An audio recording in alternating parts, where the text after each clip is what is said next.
on a, nous, de plus en plus de volume d'alerte. Moi, je ferai la différence entre automatisation et orchestration. Aujourd'hui, la technologie est mature. Ce qu'attendent nos clients, systématiquement, c'est que dans tous les cas de figure, un humain qualifie l'incident avant de réagir. L'analyste n'est pas forcément, on va dire, maître du machine learning.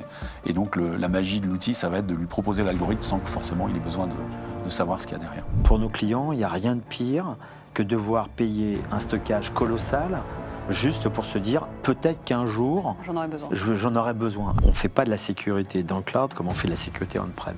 Le fait d'arriver à surveiller sa surface d'attaque dans le cloud, c'est clairement un enjeu aussi qu'on a à traiter régulièrement. Le pire, c'est qu'il y ait un décalage entre la compréhension d'une entreprise qui pourrait acquérir Splunk et puis évidemment le budget en face et puis le résultat. Pour moi, la technologie doit s'adapter à ce que nos clients recherchent.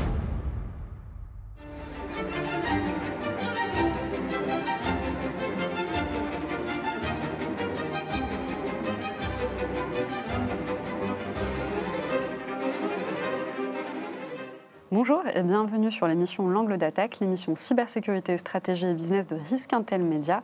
Louise Delabarre, vous êtes directeur des SOC de chez Nomios et Vincent Roy, vous êtes expert en cybersécurité avec une spécialisation sur les SOC. Merci d'être avec moi aujourd'hui. Je vais commencer par une question autour de la solution Splunk.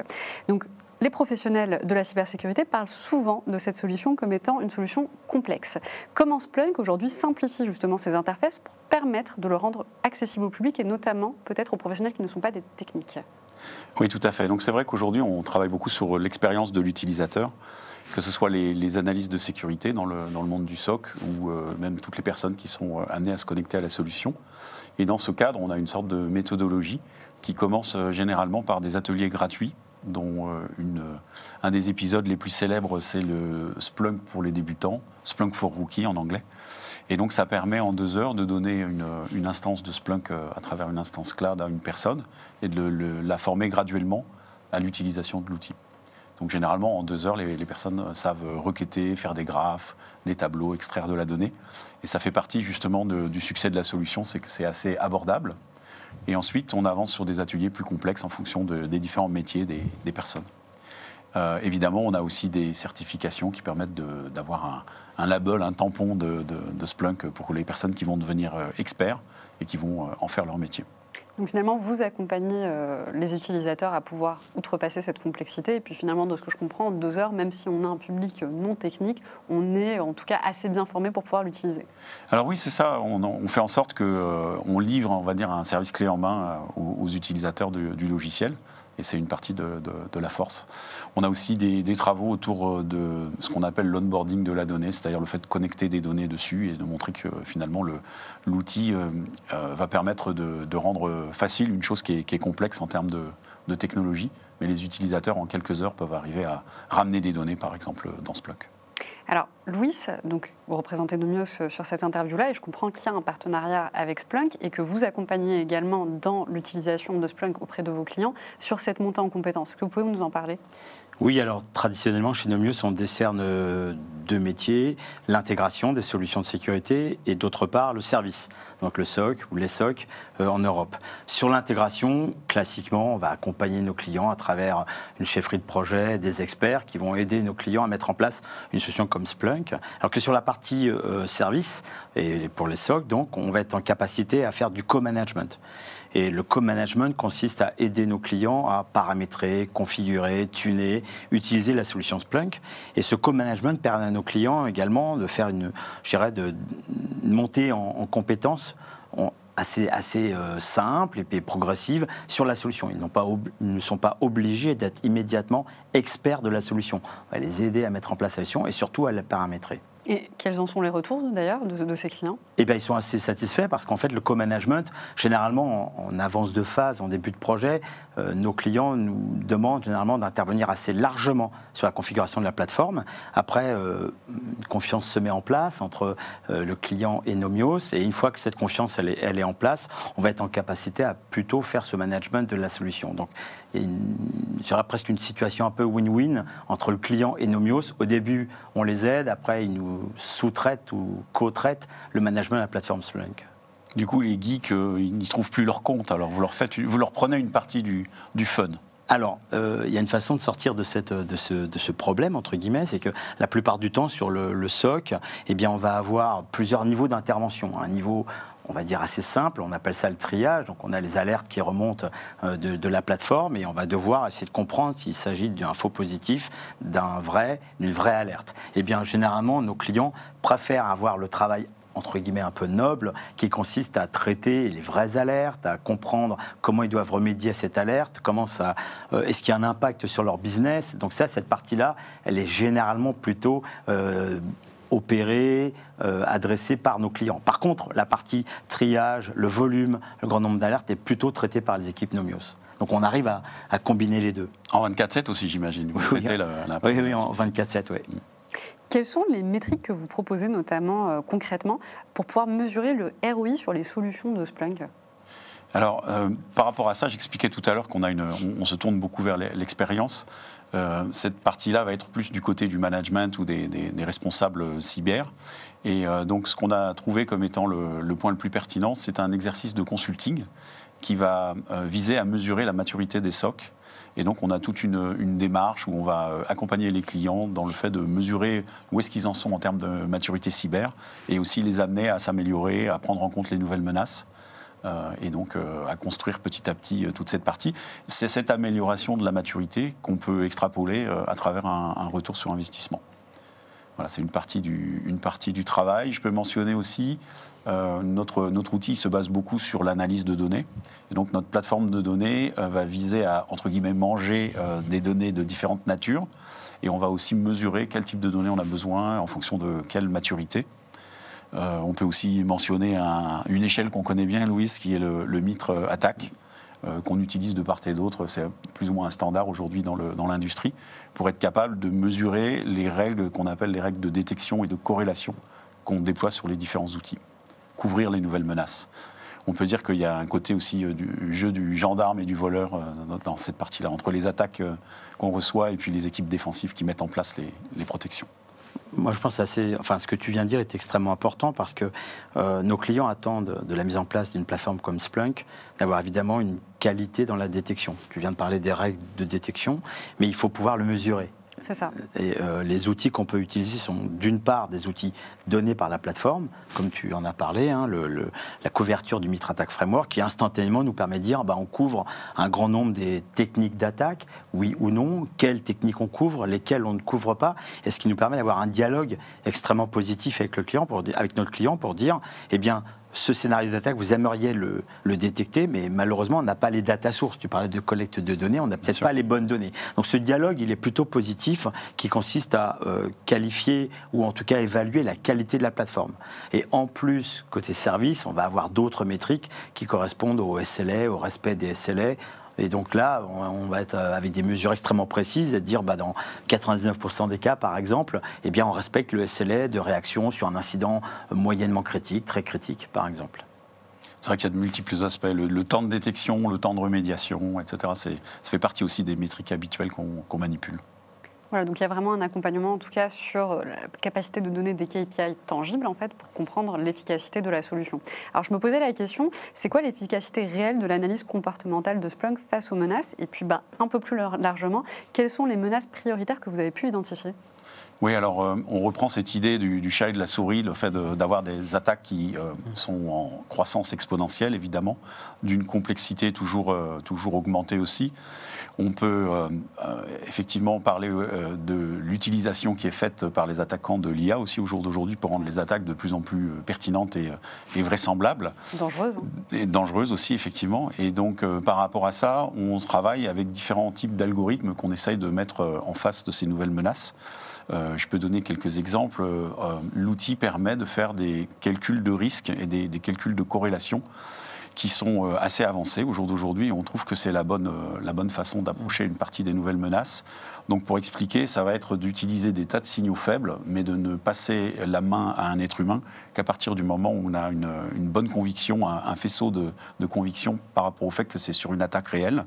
Et on donne déjà à l'utilisateur l'ensemble des éléments qui portent à dire qu'on a une attaque avérée. Donc ça, c'est les algorithmes de calcul qu'on appelle risk-based, donc basés sur le risque, qui permettent de faire ça. Et derrière ça, on a aussi des algos de type comportementaux, de nouvelle génération, parfois du machine learning, qui viennent calculer des signaux faibles en essayant de regarder les baselines, les déviations de ce que peut être la norme sur un périmètre donné. Voilà, c'est une partie des algos qu'on utilise. Un des points clés aussi qui correspond à la force de la solution, ça va être la capacité à enrichir la donnée et à la pré-mâcher, entre guillemets, pour être capable d'être le plus pertinent possible. Si je puis vous donner un exemple, beaucoup dans les données qu'on remonte, on va utiliser des adresses IP, des identifiants d'utilisateurs, mais la machine, elle, pour être pertinente, a envie d'avoir des infos comme le rôle de la personne dans l'organisation, son nom, sa localisation géographique, et donc résoudre tout ça. Dans notre jargon, on parle d'enrichissement de la donnée. C'est une étape qui est nécessaire pour permettre aux algorithmes ensuite de faire leur travail et de venir faire des clusters, de venir grouper, de venir baseliner tout ça pour être le plus pertinent possible. Je compléterais peut-être ce que tu viens de dire, Vincent. Chez Nomios, on aime bien différencier les attaques par type d'assets. Alors je vais prendre le mot anglais asset, mais il y a des assets très tangibles, comme les postes de travail, les serveurs, l'Active Directory, ce type de cible pour les attaques. Et là, on va être plutôt sur des détections un peu classiques, avec l'utilisation de la CTI, un trait d'intelligence. Donc on va détecter des commandes un peu spéciales, l'exécution de process un peu malicieux, de fichiers qui seront identifiés comme malveillants. Sur la partie comportementale, on est plutôt sur l'asset de type un peu moins tangible, sur l'humain. Et là, en effet, on va utiliser toutes les technologies d'analyse comportementale possibles dans la plateforme. Et là, on vise clairement à identifier plutôt des comportements qui vont être malicieux ou involontairement malicieux parfois. Hein. Si un utilisateur clique sur un lien sur son poste de travail en ayant reçu par exemple un email, il est rare que ce soit complètement malicieux, c'est simplement une erreur. Donc l'idée là est de bien comprendre ce qui se passe au niveau des postes de travail, mais avec un angle plutôt humain. Et aujourd'hui, ce sont les deux cibles les plus utilisées par les hackers. Donc d'un côté, les assets critiques comme l'Active Directory ou les postes de travail, qui sont un vecteur d'attaque essentiel, mais aussi l'humain. Et là, l'analyse comportementale est une vraie bonne réponse. On peut parler dans les menaces pour reprendre possiblement les menaces telles qu'elles sont évoquées dans la presse, on a évidemment énormément de malware qui arrive toujours par le mail, qui arrive toujours aussi dans la navigation des utilisateurs. Ça reste un grand classique. Le nombre d'incidents chez nos clients, il a littéralement explosé. Donc pour répondre à ça aussi, on a des composants qui ont été annoncés dans les 12 derniers mois, qui sont dans le domaine de l'analyse automatisée des malwares, pour essayer d'améliorer encore les taux de réponse de nos différents systèmes. Et puis aussi plus récemment, on a un composant qui se base sur les mesures de déviation de la CMDB, donc des différents assets, comme l'expliquait Louis. Ce composant en automatique, il va venir mesurer des choses qui sont anormales à certains endroits du réseau et être capable de remonter différentes alertes. Et enfin, on peut parler aussi beaucoup, malheureusement, là, dans la presse, des attaques par sous-traitance. Ça reste un gagnant aussi. Donc la difficulté, c'est que très souvent, il va falloir remonter dans les couches et ne plus trop regarder juste l'infrastructure, mais essayer d'aller peut-être du côté applicatif et d'avoir d'autres façons de mesurer la sécurité. En tout cas, ça reste un jeu de corrélation, c'est-à-dire d'essayer d'avoir plusieurs façons de détecter une attaque pour être sûr d'attraper ce qu'il faut remarquer d'anormal. J'ai une petite question. Tout à l'heure, vous parliez justement de l'analyse comportementale et parmi les données, vous me disiez le rôle de la personne. Est-ce qu'il y a des rôles qui sont plus à risque, qu'on doit identifier, des sets de rôles dans une entreprise qui sont peut-être plus à risque? Et puis quand on parle, notamment, Louise, tu parlais de comportement, est-ce qu'il y a des personnes qui sont identifiées comme des cliqueurs compulsifs, par exemple? Alors, je ne sais pas si on peut parler de cliqueurs compulsifs. Par contre, ce qui est peut-être systématique avec nos clients, au début d'un contrat, par exemple, de supervision, de SOC, donc, on va identifier avec nos clients des populations. Alors, dans certains cas, ça va être les VIP. Alors, pourquoi on parle de VIP? Parce qu'ils sont visibles, ils sont dans la presse. Lorsqu'on regarde les statuts d'entreprise, on va retrouver le nom des dirigeants. Donc, grosse présence numérique. C'est ça. Voilà, donc grosse présence numérique. Donc en fait, ce sont des cibles évidentes pour du spear phishing. On a parlé de phishing tout à l'heure, mais là on parle de spear phishing. Mais c'est pas nécessairement que le VIP. Ça peut être aussi les départements financiers. Tout dépend de l'activité de l'entreprise. Ça peut être aussi, pourquoi pas, un responsable sécurité, un RSSI. Si on se fait passer pour un RSSI pour faire du social engineering, et pourquoi pas demander un reset de password à l'équipe administrative, à l'équipe sécurité, pardon. Eh bien, ça peut être un problème. Donc en effet, systématiquement, on identifie avec nos clients soit des personnes particulières à risque, soit des assets, et je reviens aux machines. Hein. Alors on peut être dans le monde industriel, par exemple, hein, une chaîne de montage, on est dans la pharmacie, peut-être lorsqu'on crée des principes actifs. En tout cas, on identifie avec eux des parties importantes du système d'information ou des personnes importantes qui méritent une attention. Alors, ce n'est pas nécessairement une attention, mais aussi une réponse particulière. Je prends un exemple très concret. J'ai une alerte sur peut-être un compte dans l'Active Directory. S'il s'agit du PDG de l'entreprise ou du RSSI ou de quelqu'un qui est visible, on va peut-être réagir un peu plus rapidement, surtout plus violemment, en désactivant le compte, en attendant de comprendre ce qui s'est passé. Si c'est sur des comptes un peu moins visibles, un peu moins à risque, on va peut-être corréler l'information avec d'autres indicateurs, parce que c'est un signal faible ou un signal fort. Donc ça, c'est vrai que c'est pris en compte aussi au niveau de l'outil. Et dans les formations dont je parlais tout à l'heure, ça fait partie on va dire, du savoir-faire qu'on pose, identifier donc les populations à risque. On a parlé des VIP, un autre classique, c'est des administrateurs qui vont avoir des droits dans certaines zones sensibles. On va les renseigner dans l'outil, de telle façon à ce qu'on puisse avoir des réactions qui soient, on va dire, appropriées par rapport au rôle des différentes personnes. Et ensuite, on a toute la criticité des différents objets qu'on surveille. Donc voilà, assets, joyaux de la couronne, il y a tous ces types de raisonnements qui sont déployés. Et côté Nomios, quels sont les défis les plus importants que vous rencontrez dans la mise en œuvre de détection de menaces furtives chez le client, et en particulier justement dans l'intégration des solutions Splunk? Alors, classiquement, les solutions de sécurité, et Splunk ne fait pas exception dans ce cadre-là, sont assez efficaces sur les attaques connues. Hein, clairement, aujourd'hui, on peut assez facilement détecter un comportement déjà connu, déjà renseigné, grâce au MITRE, grâce au CTI. On a un certain nombre d'informations, d'intelligence qui nous permettent de assez bien détecter une attaque connue. Le plus difficile étant l'attaque inconnue. Et donc, dans ce cadre-là, on va utiliser différentes techniques. On a parlé tout à l'heure d'analyse comportementale. Mais au-delà même de l'analyse comportementale, et là, c'est le rôle de l'opérateur de service ou de l'équipe interne, hein, SOC, l'idée est de faire du hunting, ce qu'on appelle, nous, du hunting, de la recherche de compromission, et d'être en mode plutôt proactif, c'est-à-dire qu'on va rechercher dans la masse de données.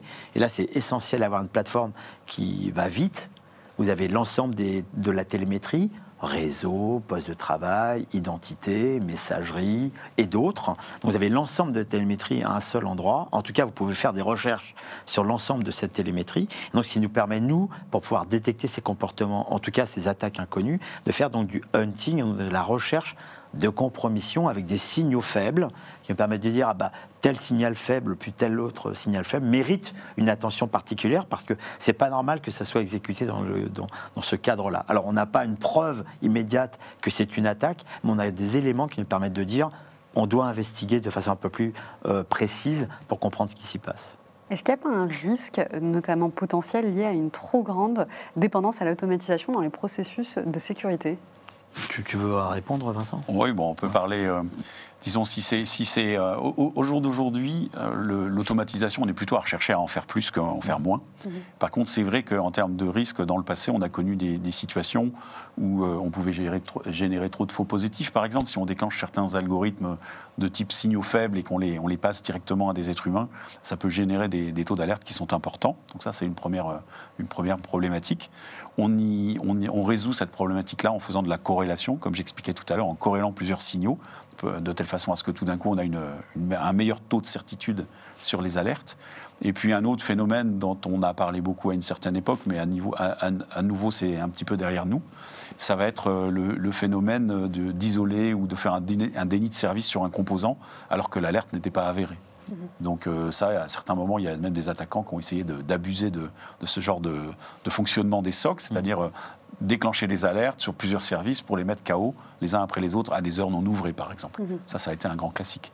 Au jour d'aujourd'hui, on a des garde-fous pour faire en sorte que ça n'arrive pas. On voit ce risque, nous, dans l'utilisation de l'IA. Je pense qu'on en parlera un peu plus tard également, mais moi, je ferai la différence entre automatisation et orchestration. Aujourd'hui, on doit vraiment faire les deux. L'automatisation, pour moi, ce sont les tâches extrêmement simples. Je prends un exemple très concret. Vous avez une alerte, vous avez une adresse IP, un fichier, un process. Bon, on peut très simplement, grâce à des tâches automatiques atomiques, vérifier que l'IP, elle est connue, pas connue, le process, il est malicieux ou pas, le fichier, il est malicieux ou pas. Donc ça, c'est des choses qu'il faut continuer à faire, parce que c'est un travail fastidieux. Copier-coller une adresse IP ou un hash de fichier pour vérifier qu'il est malicieux, enfin, il n'y a pas grand intérêt, il n'y a pas de valeur ajoutée pour l'analyste. Donc l'automatisation, comme tu le disais, elle doit être renforcée. L'orchestration, c'est la façon dont on va globalement traiter cet incident ou cette alerte. Mais en plus, et depuis quelque temps, on a maintenant des solutions qui utilisent également de l'IA et qui nous permettent d'aller un peu plus loin. Ce qu'attendent nos clients, systématiquement, c'est que dans tous les cas de figure, un humain qualifie l'incident avant de réagir. Je ne suis pas certain qu'aujourd'hui, nous collectivement, soyons prêts à accepter qu'une IA prenne une décision, même s'il y a un risque important. Systématiquement, un humain doit qualifier l'alerte. Et donc, ça veut dire que nous, on augmente l'analyste. Moi, je préfère parler d'augmentation. Mais donc, pour revenir à votre question, il y a ces 3 niveaux, automatisation, orchestration et utilisation de l'IA pour peut-être augmenter l'analyste. Alors, du coup, ça va modifier un peu ma question d'après, parce que justement, je voulais parler de l'IA. Ma question initiale, c'était de demander comment l'IA dans Splunk peut aujourd'hui remplacer l'expertise en sécurité, donc l'expertise humaine. Mais donc finalement, c'est pas remplacer, c'est augmenter. C'est ça, Louis. Donc, en tout cas, c'est notre vision. C'est ça, c'est plus ou moins ce que, on va dire, l'état de l'achèvement aujourd'hui dans cette partie-là, en particulier en France, où il y a encore quelques sociétés qui peuvent avoir de la dette en termes d'investissement sécurité. Donc il faut avoir pour être capable de faire, on va dire, des prises de décision entièrement automatisées, il faut avoir des périmètres qui sont très modernes, où tout est bien maîtrisé, et on est capable de déclencher. On a quelques clients qui le font, qui sont capables d'isoler, par exemple, un service ou une identité quand on se rend compte qu'il y a une attaque à travers le réseau sur les mots de passe, par exemple. Ça peut être une façon que de le bloquer temporairement. Mais voilà, il faut être sur des périmètres où on sait bien qu'on ne va pas endommager une partie de la production en faisant ça. Et donc concrètement, dans Splunk, comment l'IA a permis justement cette augmentation ? Oui, alors il y a plusieurs algorithmes qui sont utilisés au titre de l'IA. On a des algorithmes de type machine learning qui fonctionnent très bien. Le but du jeu, dans l'idée je reprendrai la terminologie qui a été posée par Louis, l'idée de l'analyste augmenté, ça va être de lui donner une sorte de boîte à outils et de faire en sorte de lui passer un outil qui va correspondre à la menace qu'il a en face de lui.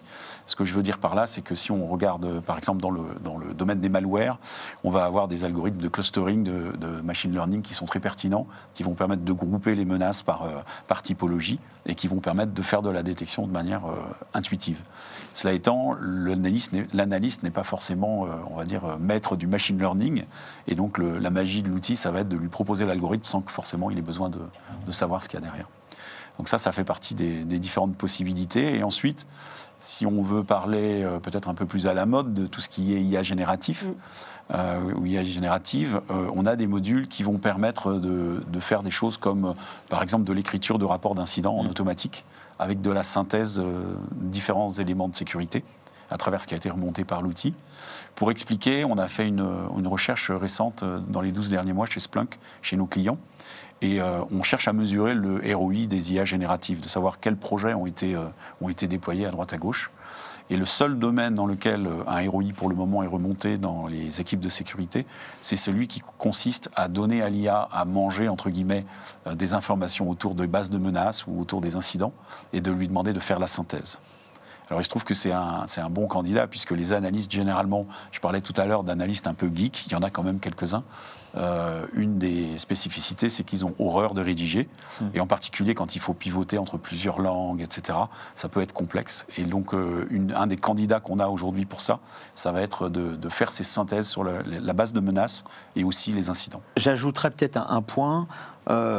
Tu as raison sur le côté qualitatif, également d'augmenter l'analyse dans la rédaction, par exemple, d'un ticket d'incident ou d'un rapport sur un incident. Mais j'ajouterais en plus à ça peut-être le mot de consistance. C'est-à-dire que nous, on a plusieurs SOC en Europe. Dans un SOC, il y a des analystes chevronnés, il y a des analystes un peu moins chevronnés, il y a des parcours de vie différents. Donc c'est assez complexe d'avoir le même niveau de qualité, quel que soit l'endroit où le SOC est présent, quel que soit le pays, quelle que soit la culture et quel que soit l'historique ou l'histoire de l'analyste. Grâce à ce type de fonctionnalité comme la génération automatique de rapports, qui sera quand même repris par l'analyste, mais il est plus facile de modifier que de partir d'une feuille blanche, et bien grâce à ça, on arrive à un niveau de consistance qui est assez élevé, je dirais, sur l'ensemble des SOC. Et c'est quand même ce qu'on recherche, nous, pour avoir un niveau de qualité qui reste le même, quel que soit le client. Moi, je retiens aussi de ce que vous me dites, donc l'homogénéité, mais souvent, on est quand même présent dans plein de pays. Et justement, Louis, tu viens de le dire, hein, en Europe, le fait de pouvoir le traduire d'une langue à l'autre, c'est quand même un énorme gain de temps, j'imagine. Oui, c'est ça, c'est un gain de temps, un gain en volume aussi. On peut manger plus d'infos et être plus pertinent. Voilà. Après, il y a une subtilité qu'il faut garder présent à l'esprit. C'est le fait que les données, on ne peut pas juste les envoyer dans un cloud à l'extérieur de la solution de sécurité, puisque ce que nos clients attendent, c'est une confidentialité absolue. Évidemment, il ne faudrait pas publier des infos sur les attaques en live. Ça pourrait être repris par une partie des attaquants. Donc voilà, il y a aussi un savoir-faire autour du fait d'utiliser ces technologies, mais de les isoler dans une enclave qui soit sécurisée complètement. D'accord. Alors, côté Nomios, comment vous accompagnez, vous, vos clients dans l'intégration de solutions, notamment avec de l'IA, mais sans créer de failles? Ouais. Alors, c'est une question assez délicate, qui n'est pas simple. Moi, je pense que la première des choses, pour pouvoir aider nos clients à mettre en place ce type de solutions, c'est les avoir évidemment évaluées nous-mêmes. C'est la première chose qu'on fait. On travaille avec nos partenaires, avec Splunk en particulier. On a différentes plateformes. On va tester de nouvelles fonctionnalités. On va voir comment on peut les utiliser et comment on peut les utiliser, je dirais, de la meilleure des façons.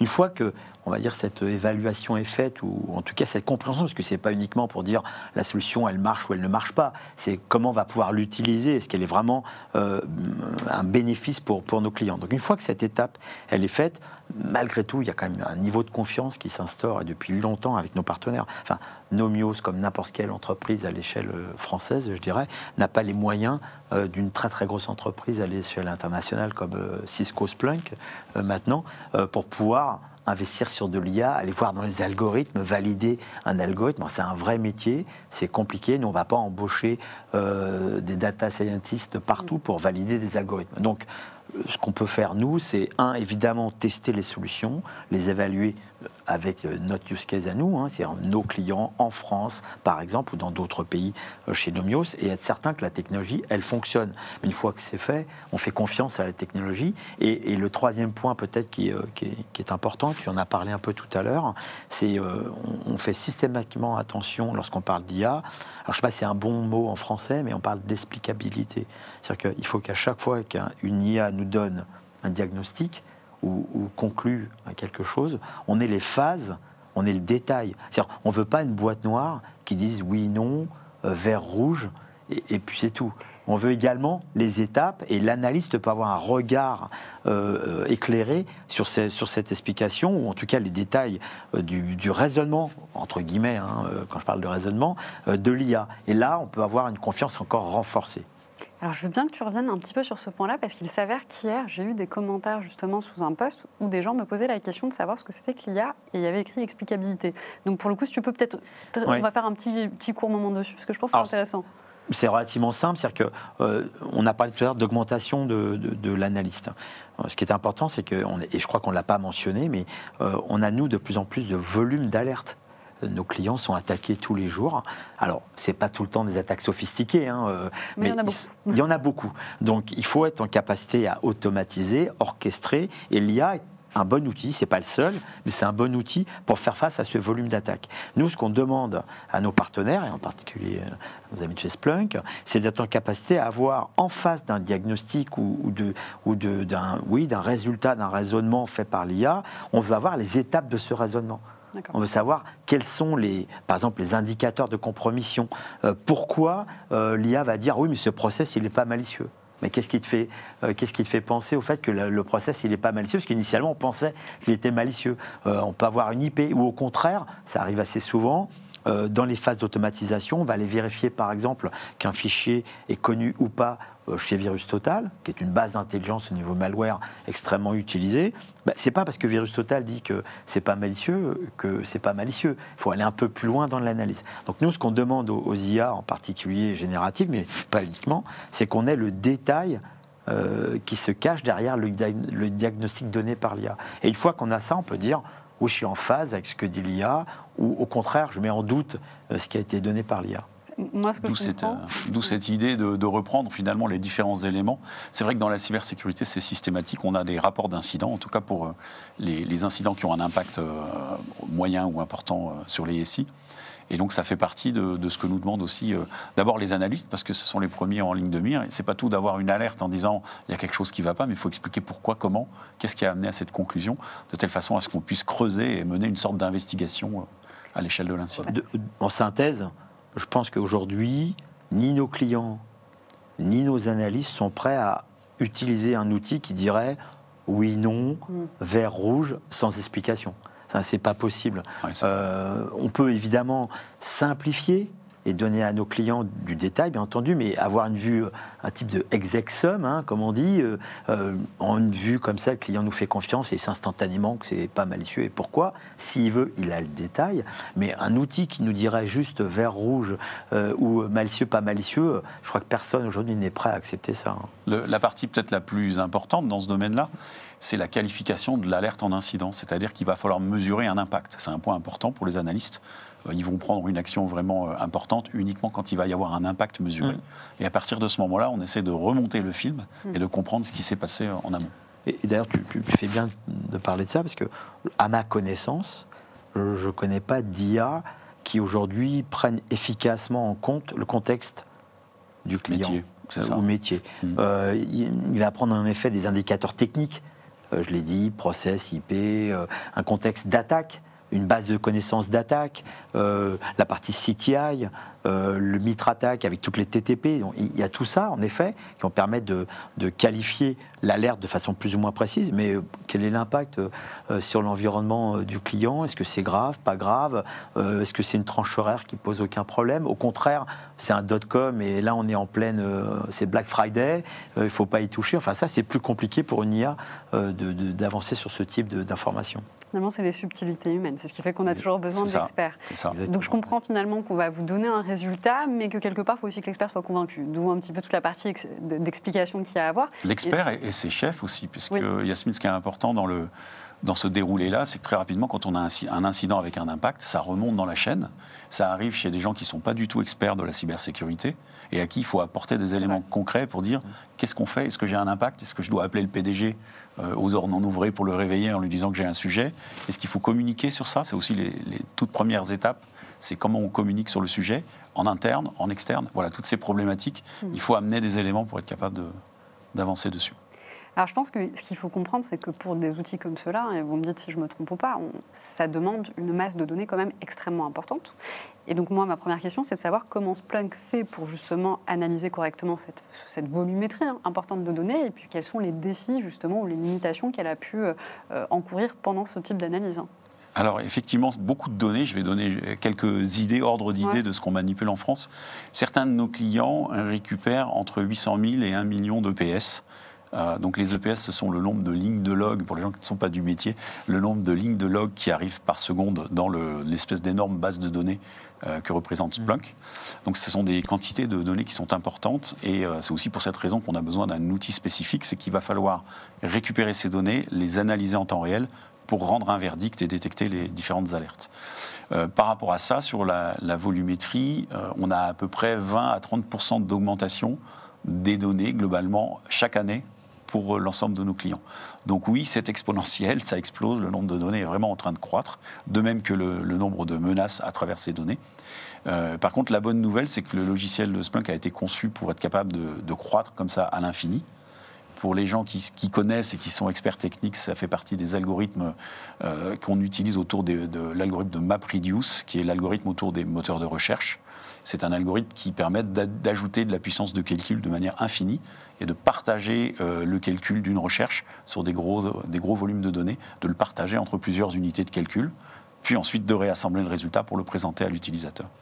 Donc ce sont des choses qui sont bien connues. On a en particulier en dehors des frontières des gros clients qui ont plusieurs pétas de données, donc des volumes encore beaucoup plus importants que ce que j'expliquais tout à l'heure et qui arrivent à le traiter de manière harmonieuse avec nos solutions. Donc sur cet aspect, on va dire croissance des données, on est OK au niveau technique. Mais ça ne veut pas dire qu'on ait envie forcément de laisser ces données exploser, puisque des unités de calcul, qu'elles soient on-prem ou dans le cloud, ça a des coûts. Derrière, il faut aussi des êtres humains pour analyser tout ce qui sort de cette énorme mécanique informatique. Et donc, on a des travaux qui consistent à améliorer encore, à être capable de filtrer, à être capable d'avoir de la rétention plus intelligente, des mécanismes d'indexation plus performants, etc. Donc voilà, ça fait partie du savoir-faire aussi. Donc ça, c'est un défi que vous êtes en train d'essayer justement de répondre, ça fait 20 ans qu'on a ce type de fonctionnement et au fur et à mesure de l'amélioration aussi de la recherche fondamentale, on améliore le logiciel pour amener tout ça. Pour moi, la réponse que tu donnes, qui est évidemment la bonne réponse sur un plan technique, doit être complétée par le fait qu'on doit avoir un dialogue avec nos clients dès les premiers jours d'un projet. Pourquoi ? Tu as parlé de coûts. À un moment donné, les budgets ne sont pas élastiques à volonté, malheureusement, j'ai envie de dire, mais c'est la réalité. Les budgets ne sont pas comme ça, ne peuvent pas augmenter de façon aussi exponentielle. Donc il est important d'avoir ce dialogue avec nos clients pour comprendre l'objectif recherché. Est-ce qu'on est sur un objectif de détection pure et dure ? Et dans ce cas-là, toutes les logs ne sont pas égales. Il y en a certaines qui sont peut-être un peu moins intéressantes. Certaines sources de données, ce serait bien de les avoir, mais ce n'est pas primordial en termes de détection. Donc là, on va peut-être diminuer le volume à gérer parce que l'objectif du client est plutôt sur la détection. Par contre, si un objectif est plutôt autour de la conformité, donc ça veut dire qu'il faut l'ensemble des logs dans un puits de données, dans ce cas-là, il faut être prêt à accepter le coût qui est la conséquence de cet objectif. Donc c'est important d'avoir ce dialogue avec nos clients, parce que le pire, c'est qu'il y ait un décalage entre la compréhension d'une entreprise qui pourrait acquérir Splunk, et puis évidemment le budget en face, et puis le résultat. Si on n'est pas en adéquation avec les objectifs recherchés, qu'on n'a pas les bonnes data sources, ou qu'on n'a pas dit à nos clients, oui, mais ça, vous ne pourrez pas le détecter parce que vous avez fait un arbitrage, ce qu'on peut comprendre, un arbitrage sur un plan budgétaire, mais vous ne pourrez pas le détecter. Donc c'est ce dialogue qui est important parce que nos clients attendent, je dirais, ce devoir de conseil quelque part, parce qu'on peut en effet tout mettre dans Splunk et si on a envie, y mettre des volumes conséquents. Et comme ça, on a toutes les datas, mais ça devient cher. Et je ne suis pas sûr que toutes les entreprises puissent se le payer. Ouais. Il y a aussi on reçoit aussi de l'aide quand même avec les solutions cloud, puisque c'est vrai que dans le cloud, on a accès à une élasticité et à des capacités de stockage et on va dire d'agilité au sens global qui sont quand même améliorées par rapport à ce qu'on connaissait on-prem. Donc voilà, ça fait partie des nouvelles solutions qu'on essaye d'exploiter aussi. Si vous avez des données, par exemple, de conformité, que vous n'avez pas forcément besoin de surveiller en temps réel, on peut les placer dans du stockage qui coûte moins cher, dans le cloud, et puis éventuellement, le jour J, y accéder quand on a besoin. Tu fais bien de parler de ce point-là, parce que pour nos clients, il n'y a rien de pire que devoir payer un stockage colossal juste pour se dire peut-être qu'un jour j'en aurai besoin. Alors que si on fait de la détection temps réel, on se dit oui, là j'ai ces données et je les utilise tous les jours pour détecter quelque chose. Donc en effet, le fait de pouvoir utiliser les technologies de type Object Storage dans le cloud qui vont dire ça, c'est de la log que je n'utilise pas au quotidien pour la détection. Mais par contre, je peux en avoir besoin en cas d'investigation. En effet, utiliser un stockage moins cher, moins performant, bien sûr, parce que là, tu ne pourras pas faire du MapReduce sur ce type de données. Mais ce n'est pas grave, puisque de toute façon, ce n'est pas l'objectif qui est recherché. Et quelque part, c'est plutôt même bien adapté à ce que désirent nos clients. Donc c'est ce type de dialogue dont je parlais tout à l'heure qui est vraiment important, parce que pour moi, la technologie doit s'adapter à ce que nos clients recherchent. Il y a un vrai travail, je pense, Louis, aussi d'éducation, parce que très souvent, nos clients viennent nous voir pour la fonctionnalité première qui est celle de détection des incidents de sécurité. Mais là, ce qui a été amené dans la conversation, c'est l'idée de faire une investigation. Et il se trouve qu'on a tous les deux un passé dans la gestion d'investigation de sécurité. Et très régulièrement, on est sur des incidents qui ont plus de 2 ou 3 ans. C'est-à-dire qu'il va falloir aller chercher, si vous me permettez, dans les archives pour être capable de remonter le film de ce qui s'est passé. Et si on n'a pas ces données, on est complètement perdu. Donc il y a aussi un vrai travail d'éducation sur OK, vous allez détecter, mais demain, quand on va faire des investigations poussées, on veut conserver un certain nombre d'informations confidentielles. Et ce n'est pas juste les conserver dans un endroit où on n'ira jamais les chercher, c'est que demain, on peut avoir besoin d'extraire ces données pour les exploiter. Il faut s'assurer que tout le contexte, 2 ou 3 ans après, et préserver de manière optimum. Donc à nouveau, c'est un vrai métier dans cette partie-là. Il y a besoin de conseils, je pense. Alors, je vous apprends rien, je pense que vous le savez. Lorsqu'on parle de données, ça peut, pour certains, en fait, être une source de crainte. On se pose toujours la question, notamment de ce qui est fait de ces données, d'où elles proviennent, etc.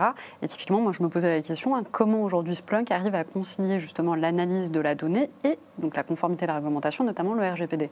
Alors, le RGPD, oui, c'est effectivement un bon sujet. Une des réponses, c'est la gouvernance. La gouvernance qui va devoir décider de, typiquement, dans des équipes de cybersécurité, qui a le droit de manipuler quelles données et à quel dessein. De cette façon-là, on va pouvoir dire, quand on a par exemple un incident avéré, on va pouvoir aller vérifier typiquement le surf d'un utilisateur ou une partie de ce qu'il a reçu par email pour être capable d'investiguer sur l'impact et protéger l'entreprise qui est derrière le contrat de SOC. Donc ça, c'est le côté un peu gouvernance et procédural, on va dire. Et notre outil, évidemment, donne les fonctionnalités qui permettent de mettre en pratique cette gouvernance. Et donc, on va pouvoir typiquement filtrer de la donnée, refuser de stocker des données confidentielles. On pourra aussi la masquer et mettre des règles pour être capable d'enlever le masque quand on a besoin d'accéder à ce qui est derrière. Et enfin, on a eu beaucoup de demandes et l'outil supporte aussi la capacité, dans un champ de la base des données, d'aller masquer ou donner l'autorisation à tel ou tel champ de manière granulaire. Donc on peut choisir qui accède à quoi. Un analyste qui aura l'autorisation pourra accéder à une donnée temporairement et devra documenter ce qu'il fait avec. Aujourd'hui, la technologie est mature. Moi, là-dessus, par contre, je pense qu'on peut rassurer nos clients. Comme tu viens de l'expliquer clairement, les technologies de masking, d'accès aux données, de filtrage, et ça, c'est plutôt sur le côté collecte de la donnée. Pour les experts côté Splunk et SIEM, on parle de data pipeline. C'est comment je traite la donnée à partir du moment où je l'ingère. Est-ce que je la filtre? Est-ce que je la masque? Je donne un accès ou pas? Je la consolide? Je la normalise? Je la mets dans un modèle de données unique? Enfin, il y a un certain nombre d'étapes avant que cette donnée elle soit utile dans Splunk. Et tu as clairement rappelé que la technologie le permet. Donc, pour moi, ce n'est pas un sujet forcément difficile à adresser, contrairement au sujet précédent qui était de dire est-ce que je prends toutes mes logs ou quelques logs ou est-ce que je les mets. Mais le traitement de ces journaux, aujourd'hui, on sait assez bien le traiter. Mais c'est vrai, peut-être que si on regarde autour de nous, moi j'ai le sentiment quand je fais une partie des assessments avec nos différents clients, que c'est peut-être un aspect sur lequel il y a encore des travaux en cours sur l'aspect gouvernance. Parce que la technologie sait faire, mais parfois on est pris dans le tout venant de la gestion des incidents de sécu. Et c'est important de poser un cadre et d'être capable d'expliquer aussi ce que font les différentes équipes de sécu. Alors, les normes de sécurité, elles évoluent et bougent beaucoup. D'ailleurs, il y en a pas mal qui arrivent. Comment, typiquement, chez Splunk, vous faites pour pouvoir accompagner notamment vos clients à rester conformes ? Oui, tout à fait. Alors, il y a des normes, on peut en citer quelques-unes. Je ne sais pas si on aura assez en une heure pour citer tous les termes et les différentes normes qui arrivent, mais on a les cartes de crédit avec PCI DSS, on a IPA avec les données de santé, on NIS2, a NIS, DORA, ISO, enfin, bon, il y en a suffisamment. Voilà, on a un vrai sujet sur cette partie-là. Ce qui est important, c'est que très souvent, nos clients vont nous demander du contenu sur étagère pour être capable de faire face à un audit. Et donc, on va avoir un certain nombre de dashboards, de rapports qui sont déjà prédigérés à travers souvent des apps qui vont permettre de mettre en place très rapidement ces différents dashboards. Et de cette façon-là, le client n'a plus à se soucier de savoir comment il va extraire ces données pour fournir à son auditeur. Donc ça, c'est une grosse partie du travail là-dessus. En fonction des différentes normes, on a des tables de correspondance qui permettent de se repérer et de savoir qu'est-ce qu'on doit déployer. En parallèle de ça, si on regarde la solution Splunk Cloud, on doit aussi faire en sorte d'obtenir les différentes autorisations et habilitations par rapport aux différentes normes. Donc PCI DSS est par exemple une possibilité de Splunk Cloud aujourd'hui via une option. On parle souvent dans les projets de persona, c'est-à-dire à qui est destinée la plateforme, quel type de personne, donc quel rôle dans l'entreprise. Donc tu as cité le RSSI clairement pour toute la partie conformité, les analystes pour la partie détection, mais il y a aussi d'autres personas dans l'entreprise. Nous, par exemple, on utilise Splunk également en interne pour d'autres objectifs. Tout ce qui est observabilité, on n'en a pas parlé, mais voilà. Donc la plateforme, on a toutes les données quand on le peut, quand on le veut. Après, il est important de comprendre par type de rôle, quels outils on peut avoir utilisés dans la plateforme. Mais une fois encore, la technologie, elle est mature à ce niveau-là. C'est juste un travail peut-être d'accompagnement de projet, de gestion de projet, pour être en capacité à dire, voilà, moi j'ai le RSSI, il a ces besoins-là, j'ai l'analyste, il a ces besoins, j'ai peut-être le responsable réseau qui a d'autres besoins, le responsable applicatif qui veut peut-être faire de la performance, il veut monitorer les performances de l'application, parce qu'il n'y a rien de pire qu'une application qui ne marche pas, très lente, les gens vont râler, et il va y avoir des remontées hyper négatives concernant l'expérience utilisateur. Donc tous ces objectifs et ces personnes et ces rôles sont adressables avec une plateforme comme Splunk. Il faut juste le faire et bien le faire pendant la durée du projet. Et du coup, typiquement, côté Nomios, quels sont les défis que vous avez pu rencontrer dans le fait de maintenir une conformité auprès de vos clients dans l'implémentation de Splunk et surtout dans un environnement multi-cloud ? Alors, sur l'environnement multi-cloud, et moi j'irais même un peu plus loin, sur un environnement peut-être multinational, et là on va se heurter en effet à des réglementations. Typiquement, on connaît tous une des conséquences du Brexit. Nous, on a une filiale en Angleterre, un site Nomios en Angleterre, donc, certaines données ne doivent pas quitter le territoire national. Donc là, on commence à se retrouver dans des complexités d'architecture importantes, et une fois encore, la technologie comme Splunk le permet, parce qu'on a décorrélé finalement l'endroit où les données sont stockées réellement. C'est-à-dire, je peux très bien me dire, moi, les données qui concernent le Royaume-Uni restent au Royaume-Uni, ce qui ne m'empêche pas, moi, par exemple, la RSSI de l'entreprise, de faire des recherches sur ces données, même si je suis, moi, physiquement en France ou dans un autre pays.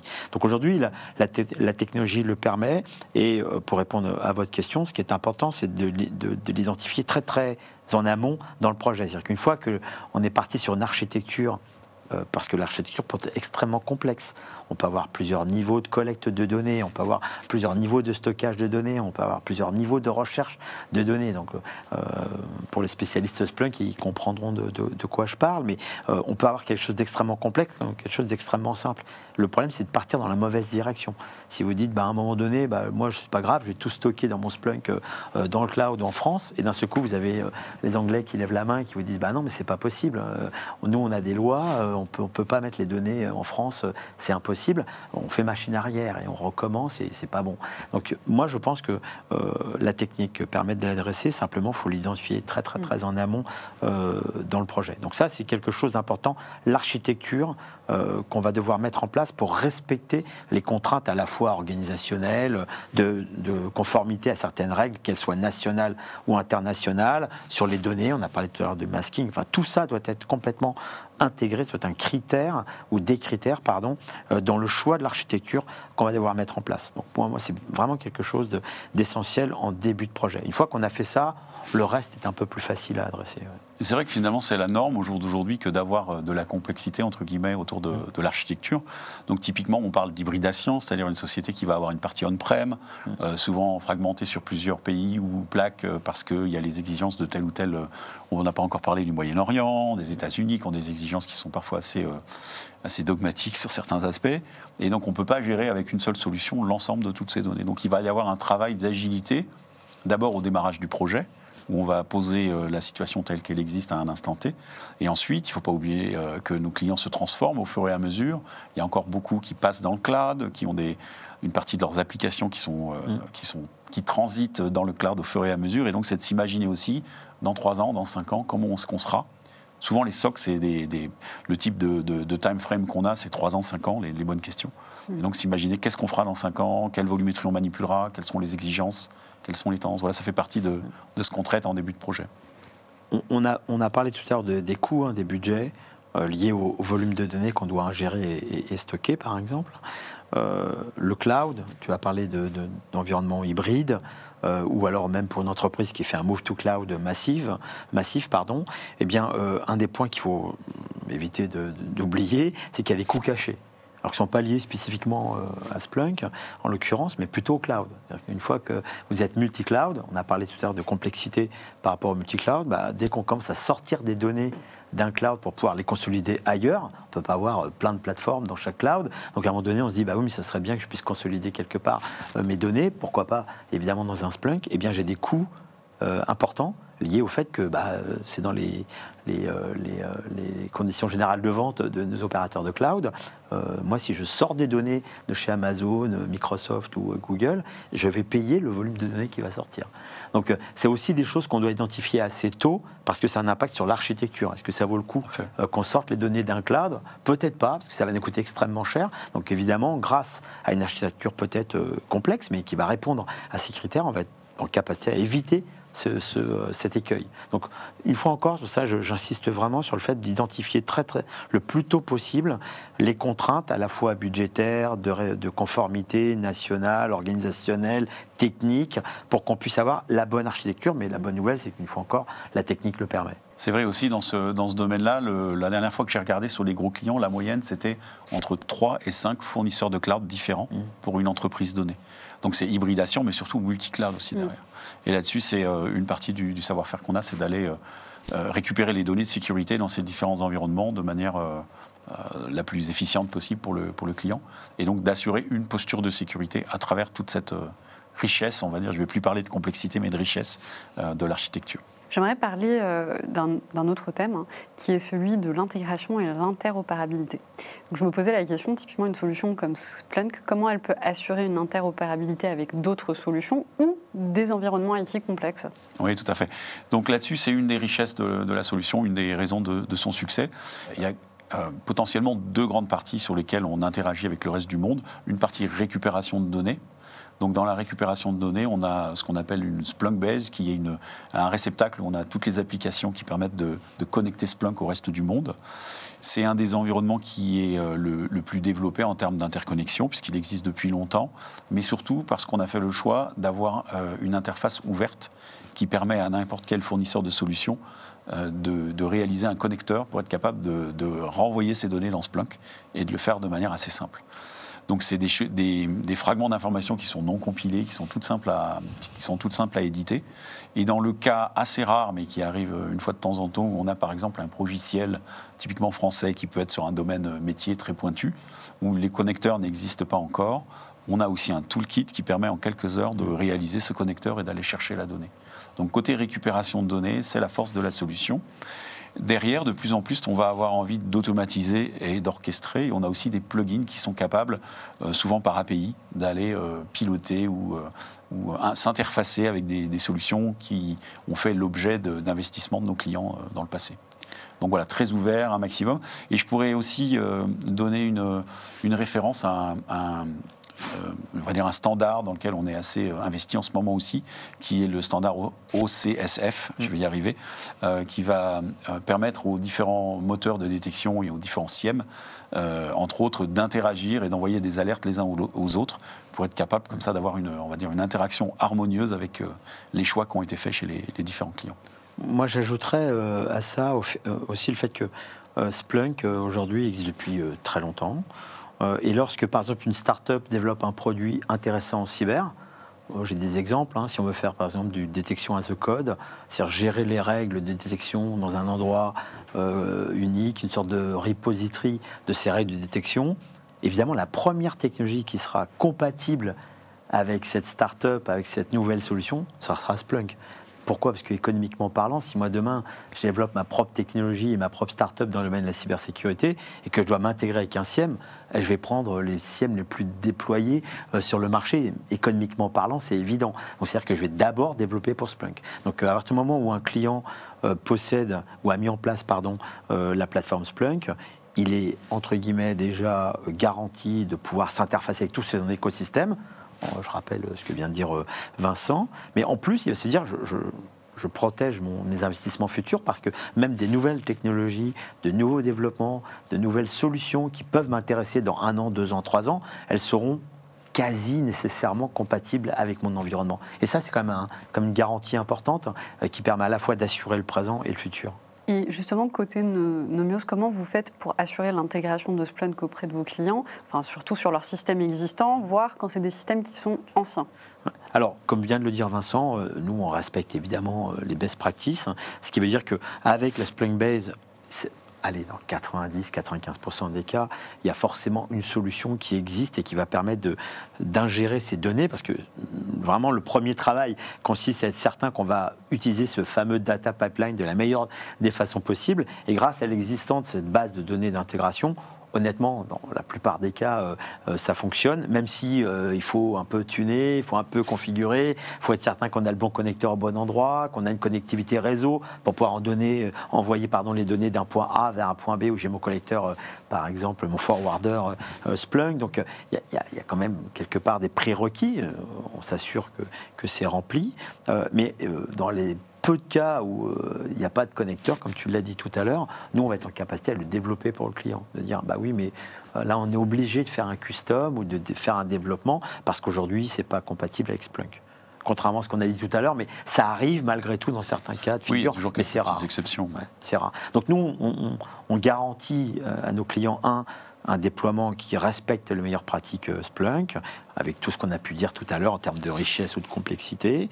On va en plus être en capacité à avoir ce regard un peu critique sur l'architecture du client, pour dire oui, mais attention, vous êtes multi-cloud, attention, vous allez avoir des coûts pour extraire les données de ce cloud-là, attention, vous avez des réglementations à respecter dans tel et tel pays. Et en plus, si jamais, après tout ça, il y a des difficultés pour ingérer les données, parce qu'il faut développer quelque chose, on le fera. C'est souvent les ateliers de début de projet que tu décris là, en fait. Ouais. C'est vrai, c'est les premières étapes. Qui sont importantes, ouais. Qui sont importantes. Alors, on a parlé un petit peu du cloud et du multi-cloud. Moi, je me posais la question, typiquement, quelles sont les différences qu'on a entre la sécurisation des données on-prem et dans le cloud? Oui, alors la partie cloud, je pense que peut-être la toute première qui vient à l'esprit, c'est le fait de se libérer d'avoir à gérer une infrastructure. Typiquement, lorsqu'on travaille on-prem, on a deux types d'équipiers dans la partie SOC. Les gens qui sont en charge de l'analyse des alertes de sécurité, mais aussi ceux qui sont en charge du maintien en condition opérationnelle de la plateforme. Avec le cloud, le gros avantage qu'ont nos clients, c'est qu'effectivement, cette partie-là, elle disparaît. Donc, il n'y a plus à gérer les montées de version, il n'y a plus à se préoccuper de faire croître ou décroître l'infrastructure. Tout ça, c'est géré automatiquement. Donc, il faut bien sûr que les données qu'on envoie soient autorisées à être envoyées dans les clouds. Donc, il n'est pas question d'envoyer des données qui seraient réservées au on-prem. Et ce qu'il faut imaginer aussi, c'est qu'on va faire un usage massif du chiffrement, puisque le but, c'est pas d'envoyer les données qui sont quand même des données sensibles, les données de sécu. Et donc, tout va être chiffré, que ce soit en transit ou au repos dans le cloud. Tout va être fait de manière harmonieuse. Les clients peuvent gérer leurs propres clés, etc. Et donc, ça va permettre de gérer ça. Le cloud, c'est évidemment l'accès à l'élasticité. Donc, je vous prends un cas d'usage une question qu'on a assez régulièrement. J'ai une attaque qui me tombe dessus. J'ai plusieurs services qui sont exposés sur Internet. La volumétrie de données qu'il faut récupérer pour détecter ces attaques va exploser. Quand je suis on-prem, on est à concurrence de la puissance de calcul qu'on a mis. Et puis quand on arrive au maximum, on est bloqué. Par construction, la plateforme est limitée.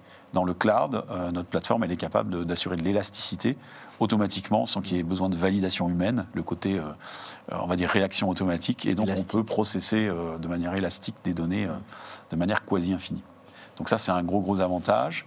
Et puis, si on parle maintenant ransomware / chiffrement de données, j'ai eu des cas où des clients qui avaient des CIEM on-prem étaient coincés par le fait que quand on fait un shutdown d'un data center, évidemment, on n'a plus accès non plus à Splunk ou au CIEM qui a utilisé. Quand on part dans le cloud, on n'a plus cette contrainte-là. On a un réseau qui est out of band, comme on l'appellerait, en dehors du réseau de prod. Et on est capable d'avoir un point de vue sur les dernières remontées d'informations et de piloter sa sécurité de manière beaucoup plus sereine. Donc voilà, ça fait partie des gros avantages. On peut parler aussi de disaster recovery plan, de fait d'avoir plusieurs plaques qui se relaient. Tout ça, c'est des possibilités qui sont facilitées par le cloud et qui sont aussi beaucoup plus économiquement viables dans le modèle du cloud. Je suis totalement d'accord avec toi, Vincent, à une condition, c'est que l'expertise au sein de l'entreprise, alors ça peut être évidemment via des prestataires ou des partenaires, mais que l'expertise au sein de l'entreprise, elle ait également évolué. Je prends des exemples très concrets. On ne fait pas de la sécurité dans le cloud comme on fait de la sécurité on-prem. Et ça, il faut vraiment garder ça à l'esprit. Alors aujourd'hui, il y a plein de solutions, mais il y a aussi des séminaires, il y a des présentations qui fait que je pense qu'à peu près tout le monde est d'accord pour dire qu'on ne fait pas la sécurité de la même façon pour des solutions type data center et des solutions plutôt de type cloud. encore faut-il que les équipes aient évolué en termes de formation, en termes de compétences. Si quelqu'un, il y a encore 5 ans, était un expert réseau, il pouvait assez facilement se convertir en expert cybersécurité, parce que beaucoup de sécurité était autour du périmétrique, avec les firewalls, on a fait la richesse de beaucoup d'éditeurs dans ce domaine-là. Aujourd'hui, c'est plus trop le cas. Quand vous êtes dans le cloud, on le sait bien, les données, elles sont un peu partout.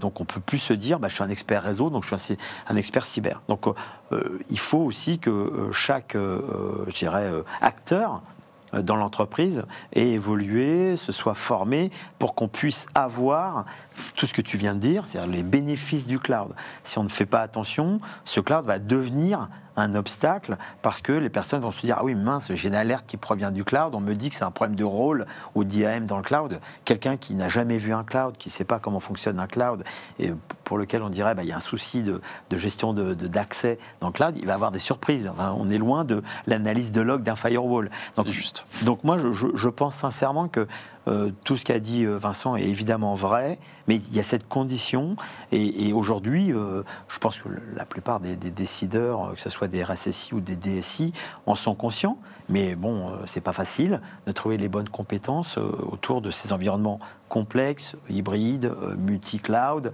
et encore plus quand on parle de cyber. C'est vrai que les tableaux des risques et des incidents, le top 10, on va dire, est complètement différent quand on regarde on-prem ou cloud. Ouais. Et donc, par rapport à ça, je vous parlais tout à l'heure d'une bibliothèque de règles qu'on met à disposition des différents utilisateurs. Et effectivement, on éduque aussi sur qu'est-ce qu'il faut regarder en priorité. Alors, on peut parler, parce qu'on les voit souvent, ça fera rire les personnes qui traite ce type d'incident. On peut parler de la personne qui va utiliser sa carte de crédit, configurer un élément dans le cloud, y mettre des données sensibles sans les chiffrer, et puis tout d'un coup on les détecte par hasard. Ouais.